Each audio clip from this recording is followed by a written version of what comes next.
ago. The term hacker actually was supposed to be given in a positive kind of a way, because it used to describe somebody who's skilled in the computer system, and somebody who can program or can achieve the same, functionality in a code with minimum line of codes. The negative term was used to be crackers. Those are the bad people. Hackers are supposed to be intelligent people. Okay. And then all over time, the terms were used interchangeably, and then the term cracker moved out, and then term hacker now is described to describe the person who gets into networks and basically damage them, do some malicious acts. How to identify hackers? That's the million-dollar question, actually. We hope that we could identify them so we could, lock them up sometimes. But you identify hackers by their actions. So there's no one way to tell that, this person is a hacker, this person is not.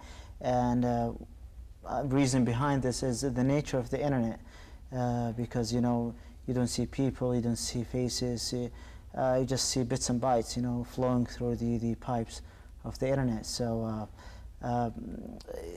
basically hackers use this nature of the internet to hide behind it, so you cannot basically identify hackers per se.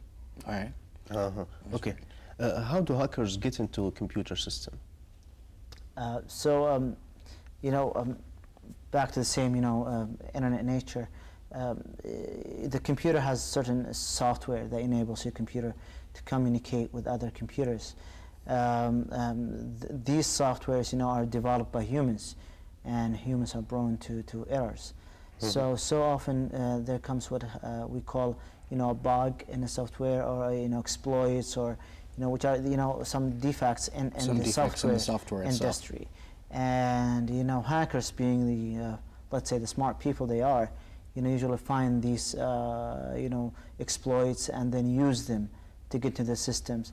There are so many ways. They call buffer overflow, insecure code, there's a lot of ways you can do this. So, but the main way they do it is using the software, problems. Okay. There is another way, actually, which is not related to software at all, which is called social engineering. So, the software could be, secure, as secure as possible, doesn't have any bugs in it, but, the only problem with it is the human factor. And, there's this, famous hacker, his name is Kevin Mitnick. He used to be very famous back in the day, and he's considered to be the let's say, best hacker in the world. He was locked up by the FBI for so many years without even charging him with any crime or anything like that. So he after he got out, he turned into consulting into the computer security and offering his services to companies just to help them protect themselves, from hackers like he was. So he wrote a book about social engineering, and he describes that how easy it is to basically manipulate the human brain to get the information that you couldn't do with the computer.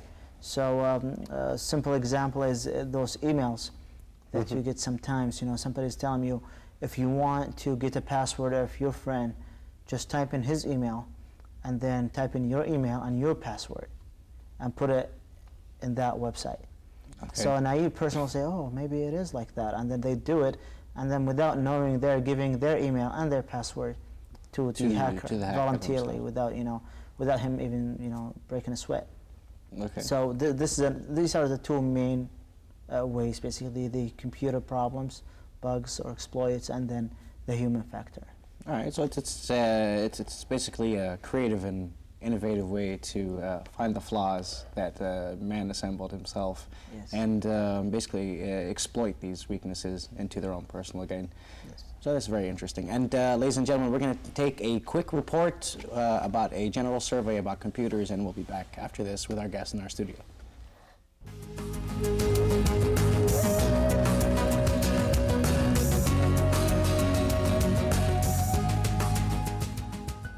spend more time surfing the internet than watching TV? Almost internet every time, so I am going to check my email and something like that to join.